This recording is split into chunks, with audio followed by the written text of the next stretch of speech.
This is Andy Nathan with AndyNathan.net. Today is Tuesday. Tuesday is your guru Gushers.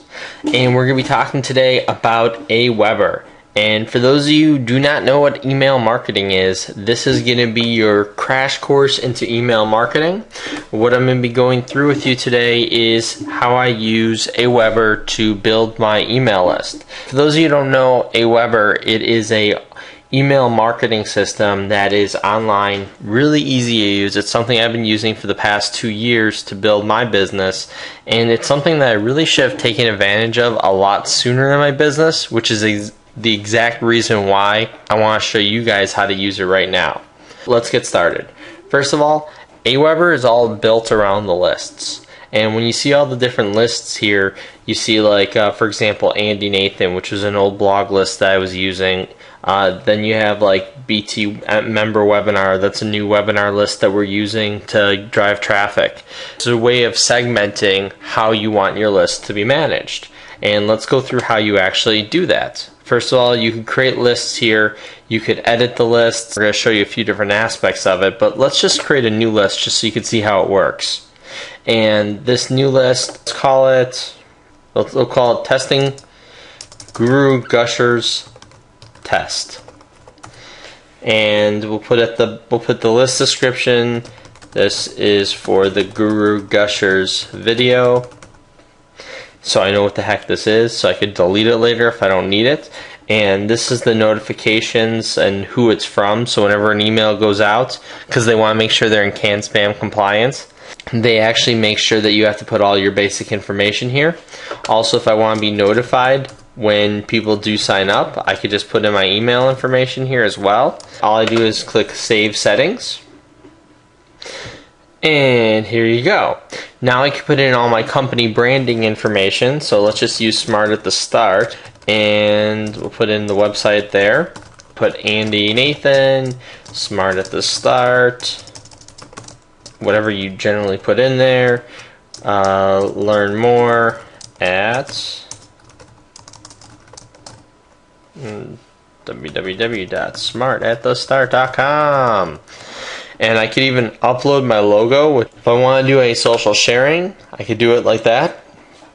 All I did was I clicked default, and it made one of my Twitter accounts the default account. And then if I want to do it for Facebook, I could take like Not Bridezilla, which is a fan page and website that I own. And then I could use that as well. And I could do if I want to change that, let's say I decide, hey, let's do gratitude me. It changes it up, and at the top you see Gratitude Me is the new Facebook fan page. And then you keep going down here, and if there's any other things like your hours of operations that you want to include, you could put that in here as well, because it's all branding for your business. Go save.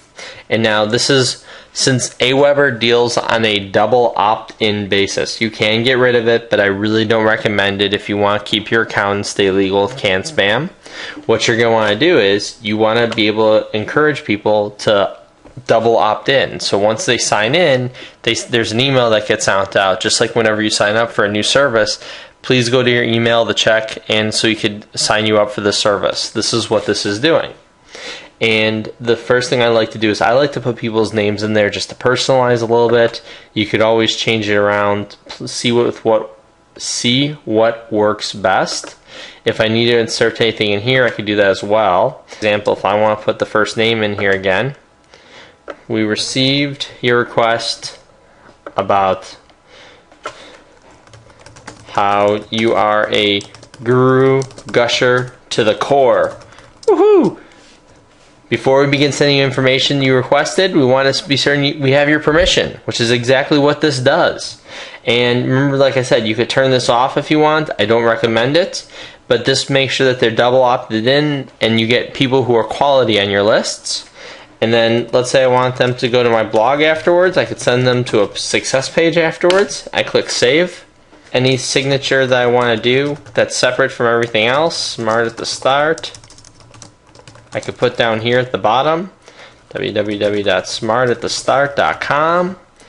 And let's save this again. It's all saved successfully. Now I can create a welcome email, which I'm not going to spend too much time doing because I don't want you to have to watch me write because that could be painful. Here we go. This is the welcome email. So what are the things you can put in here? Well, you can put in welcome if you want to be basic. If you want to put in someone's name, you can put in their first name like we talked about before, making sure welcome whoever you are. Welcome is their first name. You could also do put in here, thanks for joining us, or something basic. Keep going down, and by the way, the one thing I don't like, they put in this block editor because they're trying to show you how to use everything up here, but the only thing is, if you actually don't remove it, it'll actually go into your email, so make sure that you remove it. Let's say you want to have a full article for the first email that you send over. Well, this actually puts everything all at one. Then you say, you know what, all I want is a few simple paragraphs, then you could just use something like that. If you want to have a headline to go above it all, you could put in a sample headline. If you want people to then follow you on Twitter, you could have them follow you on Twitter or Facebook. If you then say, hey look, you know what, I also want you to take a look at my different products now that you're on my list, here you go. Do you have a coupon? You could add a coupon. Do you have a logo? Maybe you want to put it up top. Maybe you have a signature that you want to put at the bottom, like we talked about. And then we go. See? Look, remember where we put learn more? It's www.smartatthestart.com. It's all in there. So this is pretty basic. You can create a little email here for people to read. Just going to click next. Save and exit. You could see that it gets sent out. Now you could send as many as you want. That's the great thing about this. I actually have some email autoresponder lists. They're like 30, 40 emails in that go out for about 3 to 4 months after people started contacting me. It's awesome. It's a great way to stay in contact with people over a long period of time. Additionally, if I want to then create a web form so I could start getting more people to sign up, all I have to do is I go create a new web form. And I can create all these different cool types of web forms, and let's go through a few just different options. So for example, this is the basic one that they start with, but let's say you have a surf shop and you want people to sign up for your surf list. Let's say you want it to be in a washed out color, or you want to go back to the traditional one. And so what we do is we take a look, and you can see it's all down here. Now, let's say that you don't want people to know that you're using Aweber. You want to keep that secret. Let's say you also don't want a footer down here. You want to just have the picture as the bottom. Then let's say you want to have something cool in here. So you say, surf's up, man. Join this list. Woohoo! Really effective, I'm sure. And maybe have some incentive in there, by the way. You don't just put surf's up, man, join this list. And then, let's say if I want to make it smaller, bigger, I'm going to make that a little smaller. Now let's say I want to add another button in here. All I have to do is create new fields.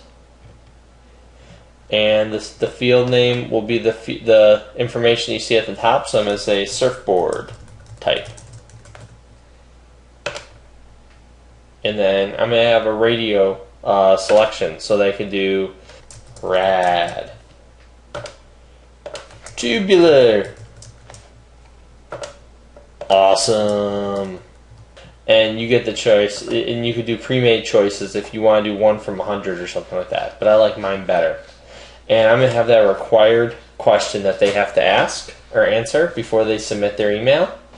And I'm going to go, well, first of all, you have to watch their little video, which is 47 seconds.